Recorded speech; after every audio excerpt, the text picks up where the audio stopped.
Joseph Paul Franklin byl americký sériový vrah a neonacista, který v letech 1977 až 1980 spáchal řadu vražd.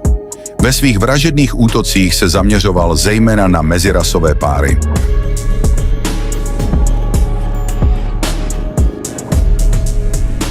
Byl členem National Socialist White People's Party a Ku Klux Klanu, ale výrazně se politicky neangažoval. Cestoval po východním pobřeží. Zatčen byl roku 1980 a odsouzen k několika trestům doživotí i smrti. Přiznal se i k pokusu o vraždu vydavatele erotického magazínu Hustler, Larryho Flinta, kterého se pokusil zabít za šíření mezirasových fotografií. Lawrenceville attorney Gene Reeves was on the sidewalk in a pool of blood. Ambulance crews had picked up Flint moments earlier. He had been shot once in the stomach. The bullet which hit Reeves had apparently gone through an arm and slammed into his side. Flint had spent all morning on the witness stand. He was due up again in a few minutes until the shots rang out. Even people who were only a few feet away weren't positive what had happened. Just hear the shot. What did you see? Did you look out the window? Or? No, sir. Couldn't look out the window. I was behind this building. You came across the street then? Yes, sir. What did you see at that point? Saw Mr. Reeves laying here and Mr. Flynn down there. I saw Mr. Reeves, who's my next door neighbor, and I tried to see his condition. Mr. Couch assured me that his condition was not serious. Flint and Reeves were rushed into the emergency room at Button Gwinnett Hospital. Flint was conscious, but barely. Well, they had just taken off his clothing, and I saw the wound. It was a terribly ugly hole on the one side of his stomach and an opening on the other side, the left side, appearing as though the bullet had gone in one side and gone out the other side. Was he conscious? Yes, he was, but he was in somewhat of a coma, and I said, "Larry, we're here with you." And he looked up, but I sensed that, he didn't hear me or didn't know because he just mumbled something and I couldn't make out what it was. During his morning on the witness stand, Flint admitted he had done some things wrong with Hustler magazine, but promised changes have been made since his conversion to Christianity. Well, there's a difference between doing something wrong and doing something that's obscene and illegal. I think it's wrong to portray a woman like this, and this is something that I had to realize and accept and ask forgiveness for when I accepted Christ into my life. But I don't think it's illegal. I think it's wrong to drink liquor, but not illegal. So I'm faced with the same type of decision here.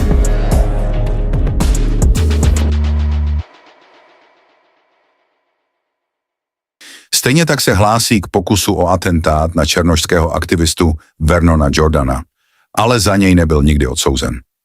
Franklin byl navzdory svému velmi špatnému zraku velice přesný a schopný odstřelovač. Byl popraven smrtící injekcí ve věznici v Bonnet Terre ve státě Missouri 20. listopadu 2013.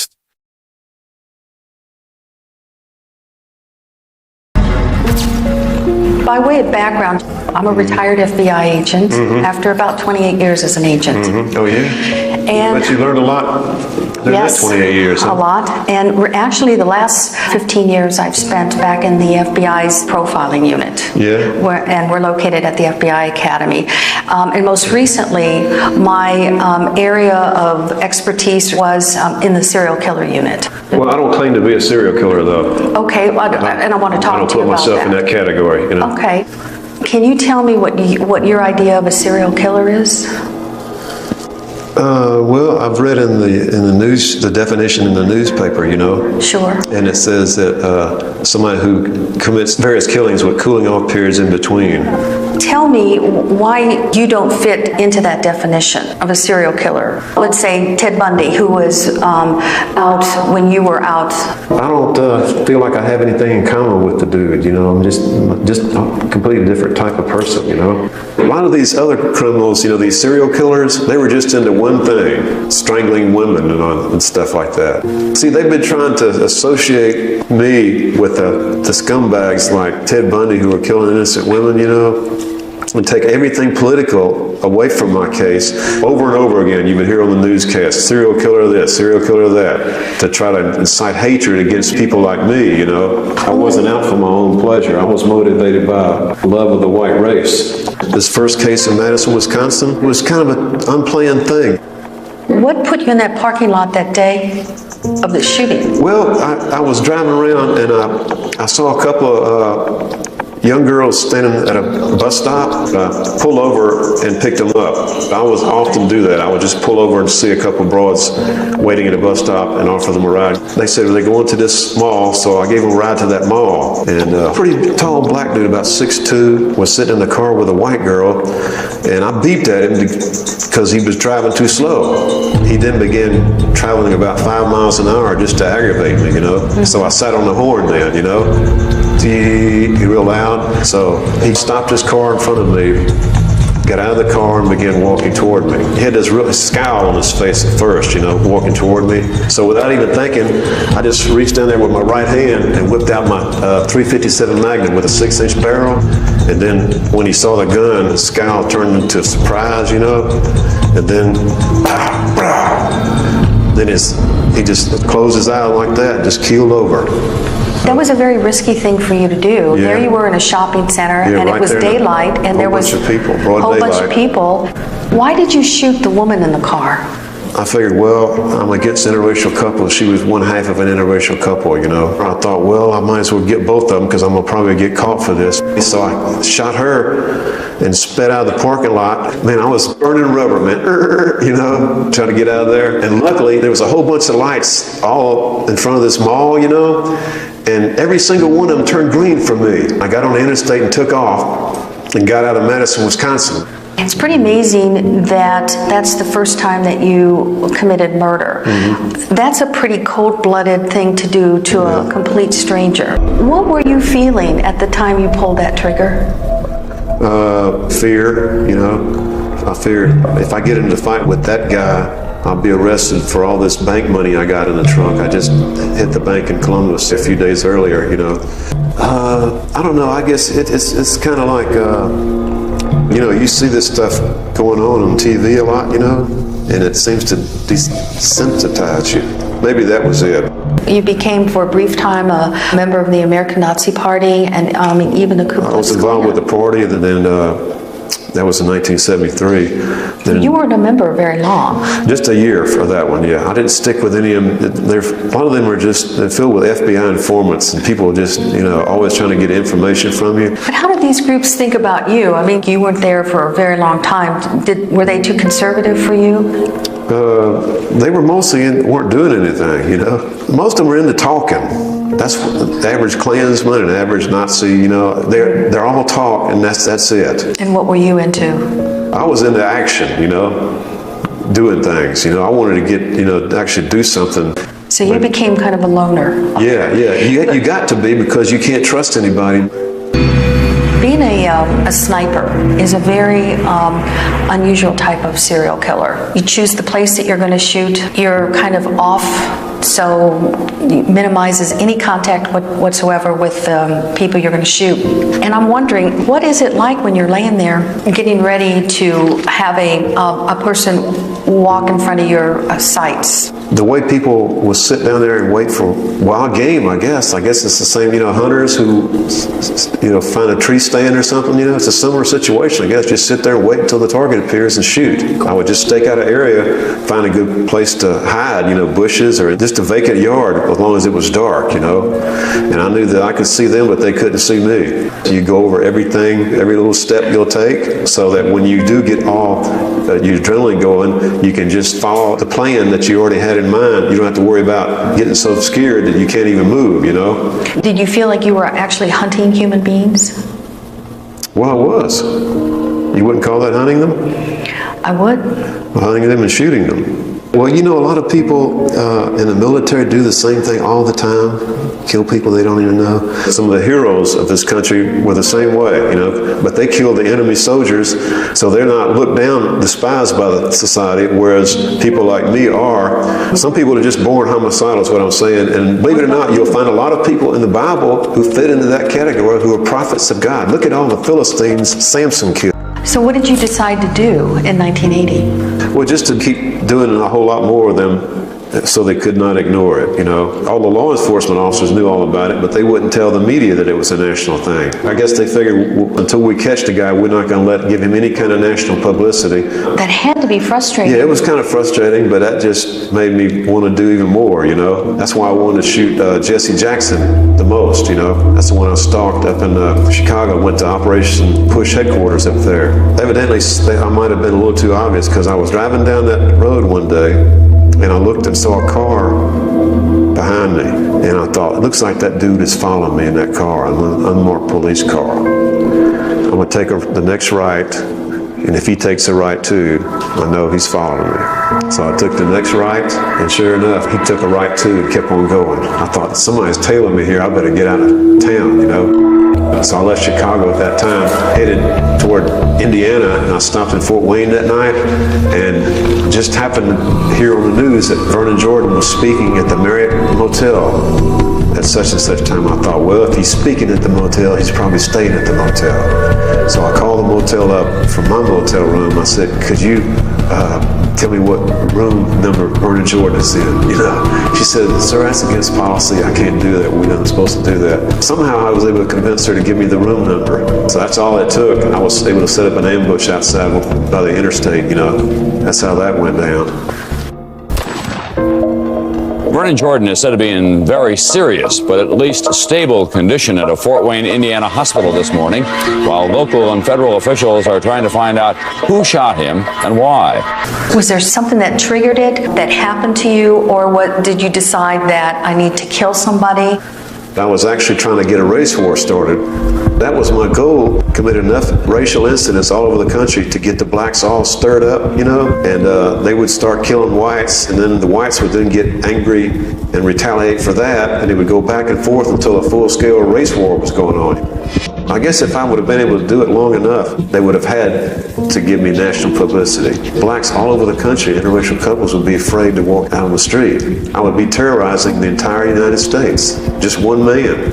What a sense of power. Yeah, they didn't want to freak out the blacks all over the country. That's why they wouldn't give me all that. They needed national publicity. Wow, that must have made you feel pretty important. No, I wasn't really important. You know, it was just the acts I was trying to do. My goal was to get the race war started, you know. But you weren't successful. No, I wasn't successful in that. No, I got caught after the Salt Lake City shootings 3 years later, you know. If we could go back to the choice of remember the two teenage boys in Cincinnati? The what? The two teenage boys in Cincinnati that you shot? They were 13 and 14, and this was during that period of time that you described that you were going to do things differently. Yeah, I was trying to ratchet up the violence.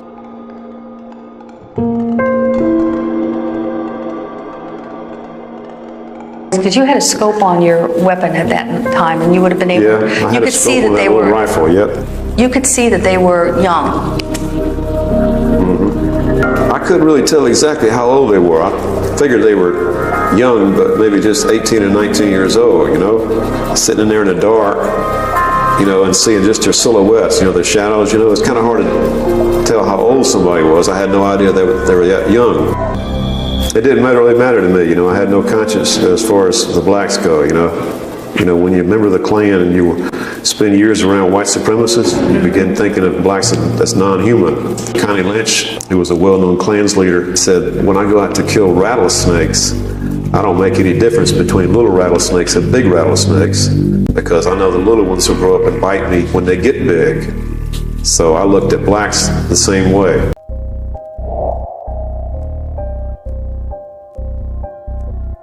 Carroll Edward Eddie Cole byl americký sériový vrah, který byl popraven v Nevadě v roce 1985 za zabití 2 žen uškrcením.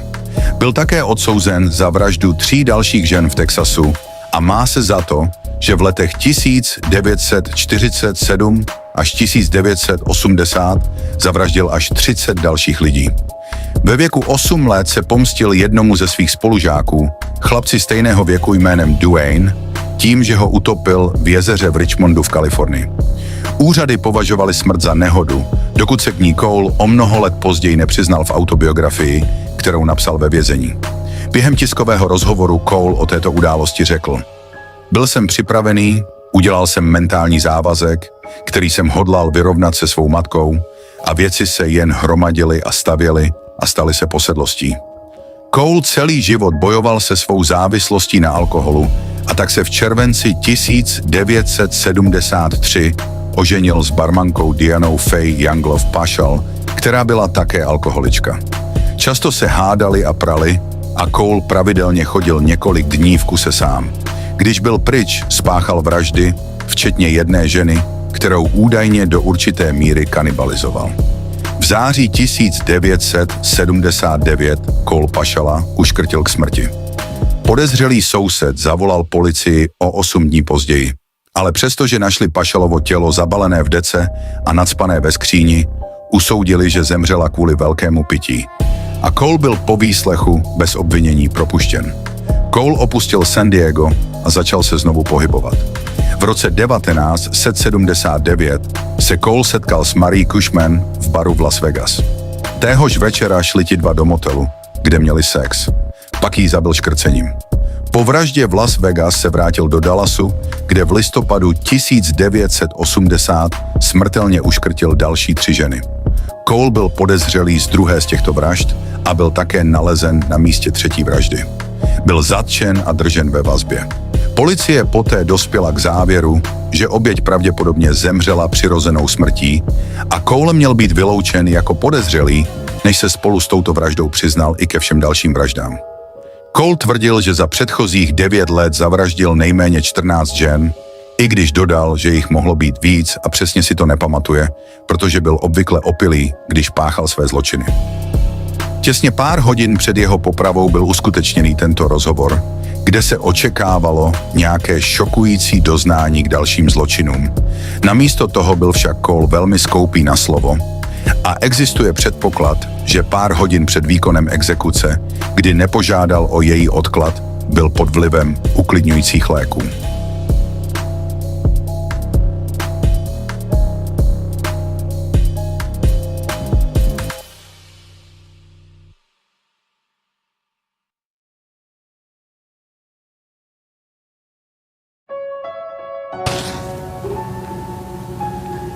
What about the stress, Ed? Is it changing? Is it getting harder? Is it getting easier? What's it like? Well, it's been getting harder. Has it? Yeah, since Friday night actually. But really, the last couple of days been real emotionally. Not mentally draining, not emotionally draining. Just feel tired and everything like that. Exhausting. Time going by quicker, slower? Fast. Fast. Mm-hmm. Has that made you change your mind in any way? No. Has it once ever occurred to you to delay this? It's always occurred, but why not fight for your life? I just don't care to. Are you sorry? For the victim? Yes. Yes. Anyone in particular? Especially the one that was the 11-year-old girl way back in 1967, and even doing that 5-year sentence, it wasn't enough. But it affected me, just also because I not suffered, but I thought about it and condemned myself for many years, because I can just imagine what her life might have been like. What was the little girl's name again? Riordan. What about the religious aspect of it, Ed? Well, like I told you before, that's kind of personal. But it's there. Mm-hmm.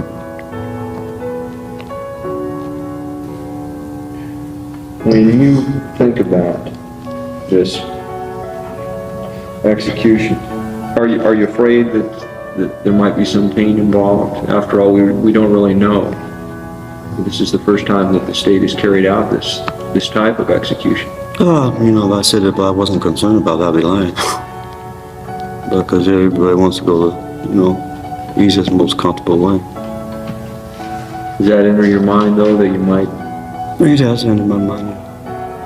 They might, something might go wrong, or be some kind of suffering. But that is not altered my decision.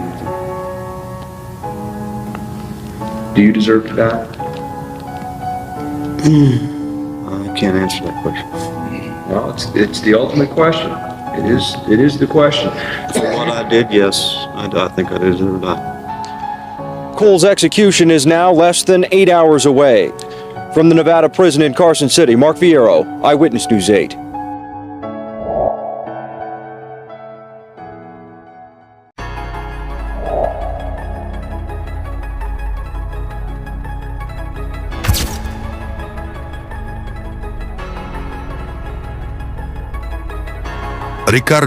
Richard Muñoz Ramirez byl americký sériový vrah, násilník, satanista a zloděj, který zemřel, zatímco čekal na popravu v Kalifornii v celé smrti v roce 2013.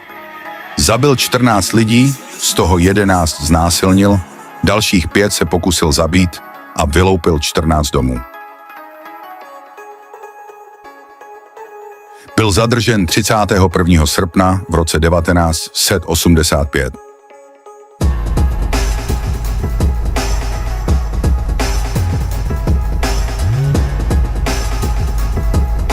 Ramirezovi zločiny byly silně ovlivněny problematickým dětstvím.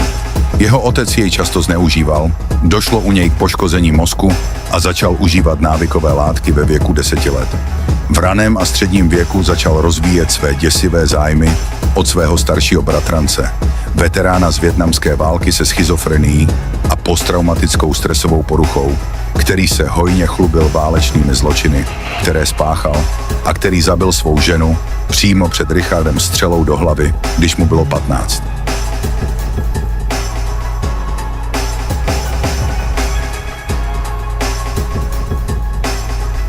Ramirez se od něj naučil vojenské dovednosti, které později použil během svého zabíjení. Také pěstoval silný zájem o satanismus a okultismus. Vražedné řádění terorizovalo obyvatele Los Angeles a později San Francisckého zálivu v průběhu 14 měsíců. K jeho první známé vraždě však došlo již v dubnu 1984. Tento zločin nebyl spojen s Ramirezem. Ramirez používal širokou škálu zbraní, včetně ručních zbraní, různých typů nožů, mačety, žehličky na pneumatiky a tesařského kladiva. Mnoho svých obětí udeřil pěstí, šlehal pistolí a uškrtil, a to jak rukama, tak v jednom případě obvazem, ušlapal ve spánku nejméně jednu oběť k smrti a mučil další tím, že ji šokoval elektrickým kabelem pod proudem. Ramirez také často rád ponižoval své oběti, zejména ty, které přežily jeho útoky nebo které se výslovně rozhodl nezabít. V roce 1989 byl Ramirez odsouzen za 13 vražd, 5 pokusů o vraždu, 11 sexuálních útoků a 14 vloupání. Soudce, který potvrdil jeho 19 rozsudků smrti, poznamenal, že jeho skutky vykazovaly krutost, bezcitnost a zlomyslnost přesahující jakékoliv lidské chápání. On však nikdy nevyjádřil žádnou lítost nad svými zločiny. Zemřel 7. června 2013 na komplikace B buněčného lymfomu, když čekal na popravu v kalifornské celé smrti.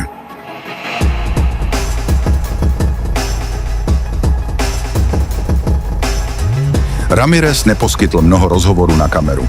Přesto jsou dohledatelné rozhovory, kdy jeden vede s novinářem jedné nejmenované americké televizní společnosti a druhý, který se po letech v archivu dostal na veřejnost teprve letos. A interview s ním vede novinářka zahraničního zpravodaje. Přestože oba rozhovory vznikly v ten samý rok, tak je zajímavé, jakým způsobem se při nich Richard choval a jakým způsobem odpovídal na otázky pokládané mužem a jak až naivně se choval v přítomnosti zahraniční novinářky. Je to názorný příklad toho, jak dokáží sérioví vrazi manipulovat s lidmi ve svém okolí, ale taky jak to samé dokážou média. At this point, the court is only putting a matter over 2 days. At that point, there is no time waiver. Matter will be set.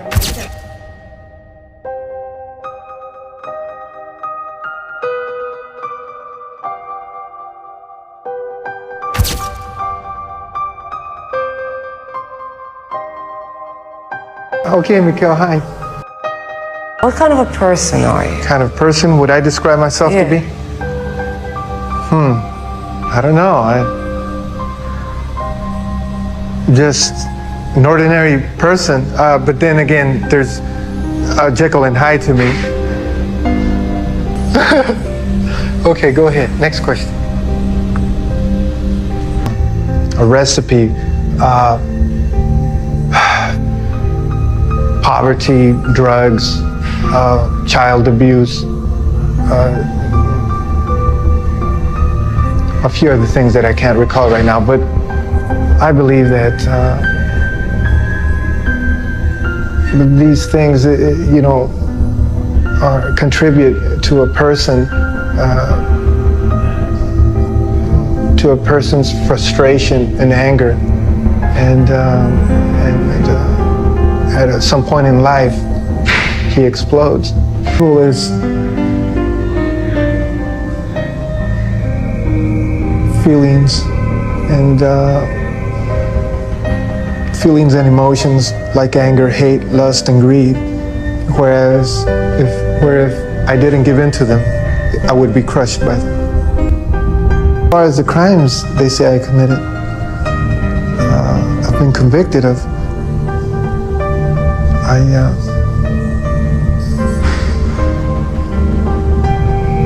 I still have dreams of everything that has happened, yes. But I like nightmares.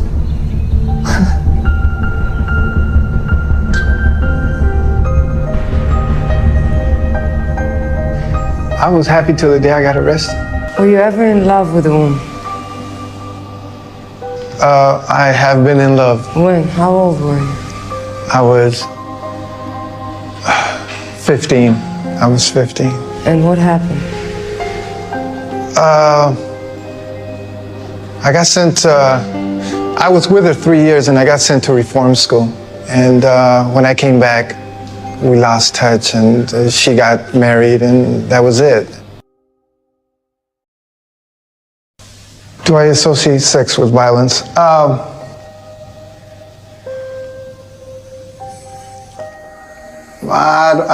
I'm not gonna answer that. Break. Shit, man, this is a hard question. I don't know. I can't answer that, Mikhail. I mean, hold it. No, we can't get into that. See, she tries and makes, keeps me going, but I can't. Don't laugh like that. You're making me laugh. I hope you edit this real good, Philip. Thank you. Okay, go ahead, man. What do you? I'm at a loss here. What do you want me to say? People. Nothing. I wanted to say the things you've made me think you got. Hold on, Mike. Hold on. Look, sometimes I can't say what I really feel. I am pending trial here. As to sex and violence, many people are into S&M and bondage and stuff, and there's clubs that... Yeah, we're talking about you. Me? Well, sex and violence? Well, No, I don't think I'll answer that, no. What? זה קשה לראות שהוא מתקרב אלייך ככה. Well, I agree. That was a stupid answer, but Jesus, this is a wicked world, and in a wicked world, wicked people are born,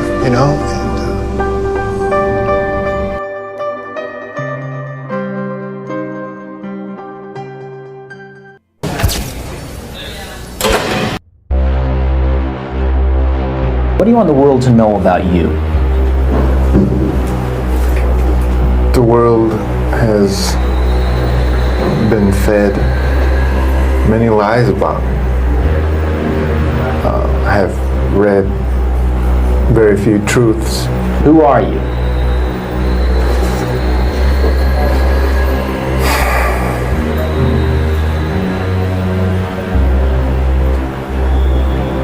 Just a guy.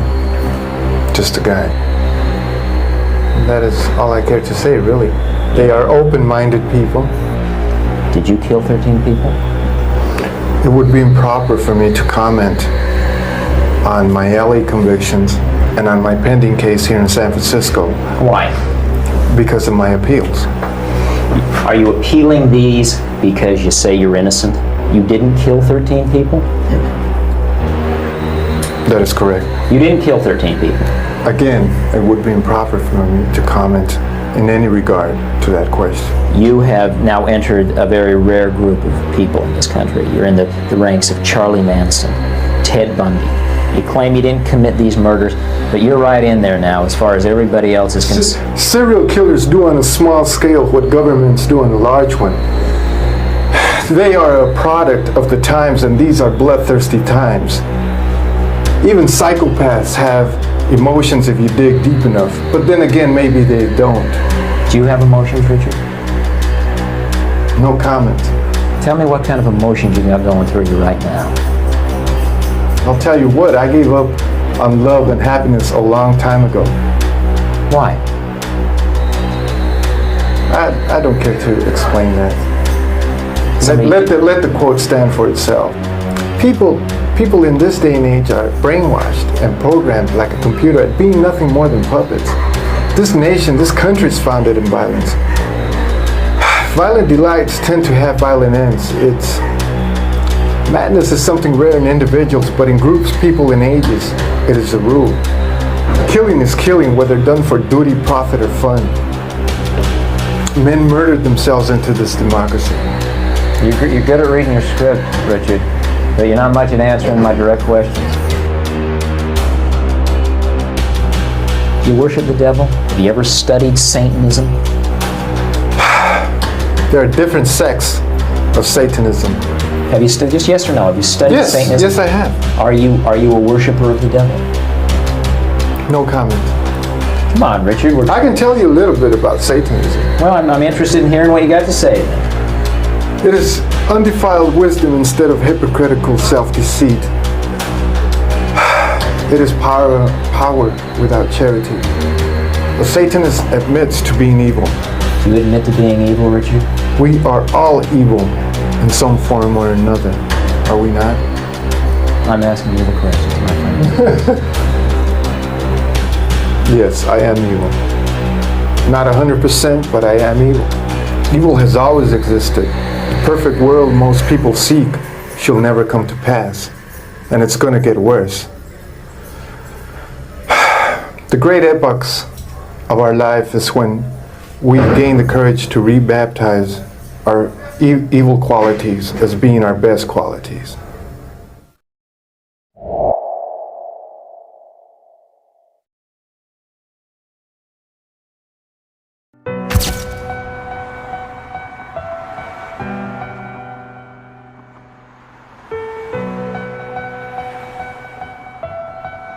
Roger Rees Kibbe byl americký sériový vrah a násilník známý jako E5 Strangler. Kibbe našel všechny své oběti, kromě jedné na dálnicích kolem Sacramenta v Kalifornii. V roce 1991 byl odsouzen na 25 let až doživotí za smrt jedné z jeho obětí. Kibbe unesl své oběti, svázal je padákovou šňůrou a umlčel lepicí páskou. Poté přistoupil k rozřezání jejich oblečení v nepravidelných tvarech nůžkami, které patřily jeho matce.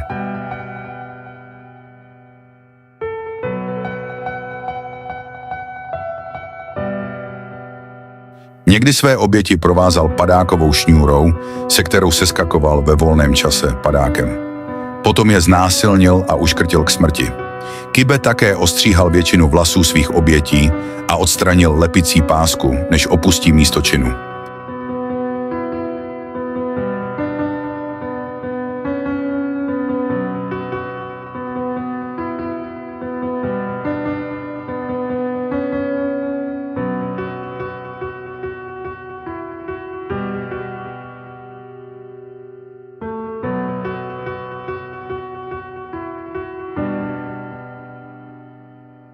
Kibe zemřel 28. února 2021 ve státní věznici Mule Creek.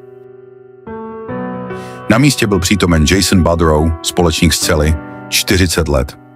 Budrow, satanista, který si odpykával doživotní trest za smrt 48-leté Margaret Daltonové v roce 2010, tvrdil, že zavraždil Kibeho, aby pomstil jeho oběti. Byl obviněn z vraždy prvního stupně se zvláštními okolnostmi za zabití Kibeho, i když žalobci uvedli, že pro něj nebudou žádat trest smrti. Budrow dostal druhý doživotí za Kibeho vraždu. Going through elementary school, couldn't read or write. Going through junior high, couldn't read or write. In the middle of the senior year, I was asked to leave school because I couldn't read and write. Dad went to the principal and he was told that we just keep pushing him along and eventually they get it. Well, eventually he never got around to me. What else do you remember about the way your mom treated you? Always yelling. What did I do? There's been times when I've even tried to get closer to her because maybe I needed her and I wasn't getting her. No more lunches in school, no money to eat at the cafeteria. I told him, if you ever find my yearbooks, I'm wearing t-shirts, not regular dress shirts. It was just bad all the way through. Well, I do want to try to understand about why your mom would neglect you so, because you seem to think that's important and sounds important to me too. I call it pretending to be a housewife. Did she give you any serious beatings? I think I was beaten several times. I can remember one Christmas, I got up and took a canister of flour and sugar and dumped it on the living room rug and got my little car from underneath the tree and Megan rode through it. I got beat pretty good for that.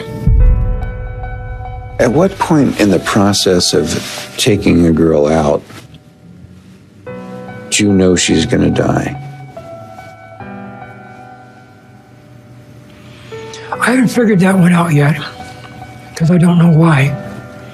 I don't know if it's right now, halfway down the road, or while I'm doing it. I don't know why I picked these 7 out of all that I picked up and let loose. Were there any occasions on which the strangulation itself was a turn-on for you? There's been times when I sat and thought about it, and I come up with the idea that while I was doing it, my mind was a blank. Someone took my mind. I would look off in another direction, look up at the stars if they're ready. That one in Berryessa up on the hill, when I was doing her, I looked up and saw the Big Dipper. I just stared at the Big Dipper while I had my hands around her throat. I don't know how long it takes. To me, it felt like it just took a few minutes. I've had people tell me that it takes much longer than that. How many nights did you go look for a victim and find nobody? 2, 3 nights maybe. So not a lot? Not a lot, no. Usually if you wanted one, you found one? I'm going to say 50-50. A lot of nights we didn't find anything. They're out there, but not what I wanted. Other nights, they stick out like a sore thumb. They're willing to get into a car. That's their mistake. Anything she could have done to avoid being pulled into the car in the first place? Kept on driving. Kept on driving until you got off the freeway where there were stores around. Way at the end, Highway 12, where there's lights, where there's people. Stop at a gas station. Get directions, get back on the freeway, go home. And if someone did make the mistake of pulling over, maybe even to be a good Samaritan to a motorist who's broken down, how can she avoid being dragged into a car by the likes of you? Not good. Not good at all. Do you think you understood why you did your crimes? No. Are you curious? Oh, yeah. Yeah. I don't know why I did them. Do you think you have any secrets left? No. Everything's on the table. Everything. Yet there's some mysteries, some things that don't fit, some things that don't make sense. Was it my childhood? Was it her? Was it my upbringing? Would you like to know? Yeah, I'd like to know. Happy to tell you if you want to know. No, throw it out there. Well, I don't think you have to be a psychiatrist to recognize that whatever happened between you and your mother has been the source of enormous anger that's generalized beyond your mother. That you've had a long-term disregard for the rules, a disrespect for authority. You've been willing to get even when you perceive that somebody wrongs you. You are willing to steal and to lie and to cheat. And those are traits you've carried with you throughout your life, I think. That set of traits in which you've got anger and a willingness to break all the rules, no moral inhibitions against doing things, is a pretty familiar set of traits to mental health professionals. What it was called at the time of your doing these things was sociopath or psychopath, and then it got the name antisocial personality disorder. There's a piece of you missing to be able to feel what other people feel and relate to their suffering, so it doesn't bother you the way it would others. You accept all this so far? Yeah. And if your only crimes were forcible rapes of women, maybe hating women is enough to explain it.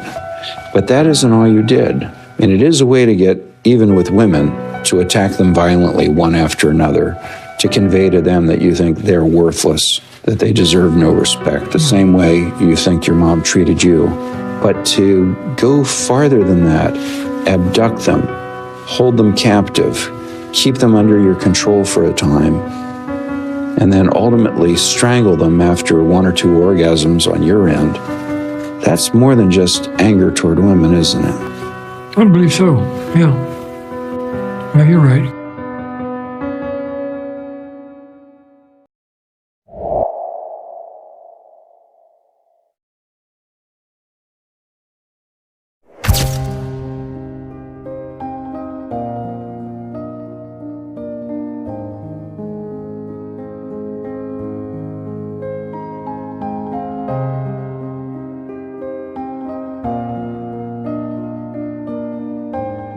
Theodore Robert Bundy byl americký sériový vrah, který unesl, znásilnil a zavraždil desítky mladých žen a dívek.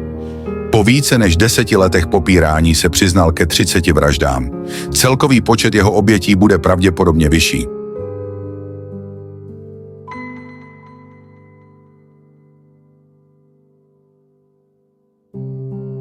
Bundyho modus operandi obvykle spočíval v simulování fyzického postižení, aby přesvědčil svůj cíl, že potřebuje pomoc, nebo v podvádění, aby uvěřila, že je autorita. Potom nalákal svou oběť do vozidla zaparkovaného v odlehlejší oblasti, v tu chvíli ji ubil v bezvědomí, pak ji omezil pouty, než odvezl svou oběť na odlehlé místo, kde byla sexuálně napadena a zabita. Bundy se často vracel k tělům těch, které unesl, upravoval a prováděl sexuální akty na mrtvolách, dokud rozklad a zničení divokými zvířaty neznemožnili další interakce.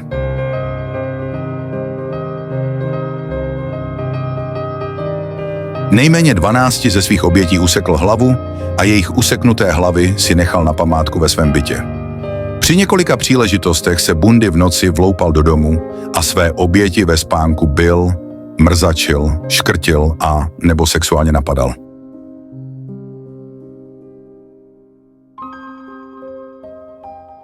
V minulosti už bylo o Bundym, jeho vraždách, útěcích z vězení, soudních procesech natočeno a řečeno snad vše, co se o daném tématu všeobecně ví. Byl popraven na elektrickém křesle v úterý 24. ledna 1989 v 7 hodin 16 minut. Jeho poslední slova směřovala k jeho právnímu zástupci Jimu Colemanovi a Fredu Lawrenceovi. Jime a Frede, rád bych, abyste vyřídili moji lásku k mé rodině a přátelům. Stovky nadšenců zpívali, tančili a odpalovali ohňostroj na pastvině naproti věznici, když byla poprava vykonána, pak jásali, když bílý pohřební vůz s Bundyho mrtvolou opouštěl vězení. Byl zpopelněn v Gainesville a jeho popel byl v souladu s jeho poslední vůlí rozptýlen na neznámém místě v Cascade Range ve státě Washington. Tento rozhovor vznikl v předvečer jeho popravy poté, co se dozvěděl o zamítnutí jeho žádosti o milost a jindy extrovertní Ted při něm působí odevzdaně a vyděšeně z nadcházející popravy.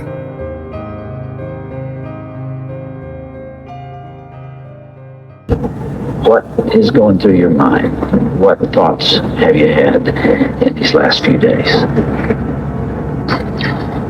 I won't kid you to say that it's something that I feel that I am in control of, or something that I've come to terms with, because I haven't. It's a moment-by-moment thing. Sometimes I feel very tranquil, and other times I don't feel tranquil at all. What's going through my mind right now is to use the minutes and hours that I have left as fruitfully as possible and see what happens. It helps to live in the moment, in the essence that we use it productively. So right now I'm feeling calm, and in large part because I'm here with you. For the record, you are guilty of killing many women and girls. Yes. Yes, that's true. Ted, how did it happen? Take me back. What are the antecedents of the behavior that we've seen? So much grief, so much sorrow, so much pain for so many people. Where did it start? How did this moment come about? That's the question of the hour, and one that not only people much more intelligent than I have been working on for years, but one that I've been working on for years and trying to understand. Is there enough time to explain it all? I don't know. I think I understand it, though. Understand what happened to me. To the extent that I can see how certain feelings and ideas developed in me to the point where I began to act out on them. Certain very violent and very destructive feelings. Let's go back then to those roots. First of all, you, as I understand it, were raised in what you consider to have been a healthy home. Absolutely. You were not physically abused. You were not sexually abused. You were not emotionally abused. No way.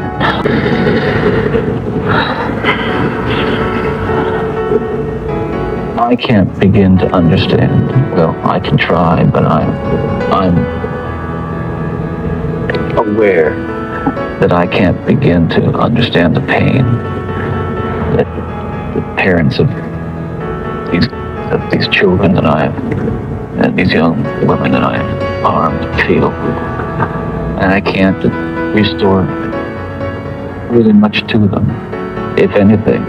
I don't pretend to, and I don't even expect them to forgive me, and I'm not asking for it. That kind of forgiveness is of God, and if they have it, they have it. If they don't, well, maybe they'll find it someday.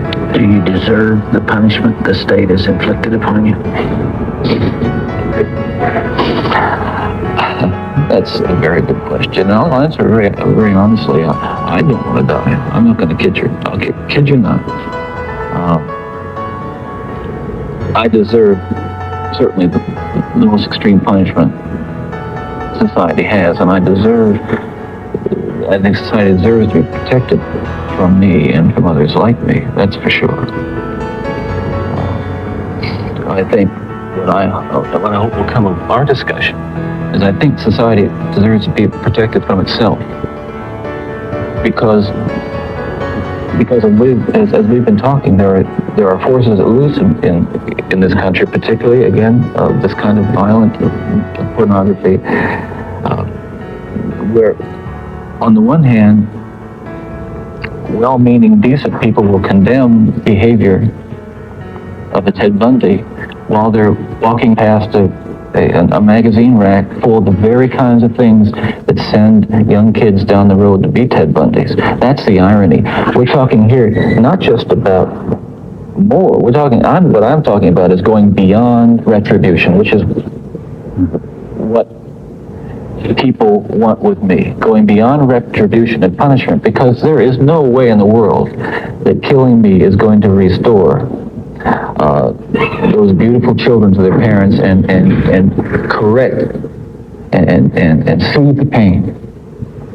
But I'll tell you, there are lots of other kids playing in streets around this country today who are going to be dead tomorrow and the next day and the next day and next month, because other young people are reading the kinds of things and seeing the kinds of things that are available in the media today. Ted, as you would imagine, there's tremendous cynicism about you on the outside, and I suppose for good reason. I'm not sure that there's anything that you could say that people would believe. Some people would believe. Yeah. And yet, you told me last night, and I have heard this through our mutual friend John Tanner, that you have accepted the forgiveness of Jesus Christ and are a follower and a believer in Him. Do you draw strength from that as you approach these final hours? I do. I can't say that it's going to be being in the valley of the shadow of death is something that I've become all that accustomed to, and that I'm strong and nothing's bothering me. Listen, it's no fun. It's kind of lonely, and yet I have to remind myself that every one of us will go through this someday in one way or another, and countless millions who have walked this earth before us have. So this is just an experience which we all share. And, here I am.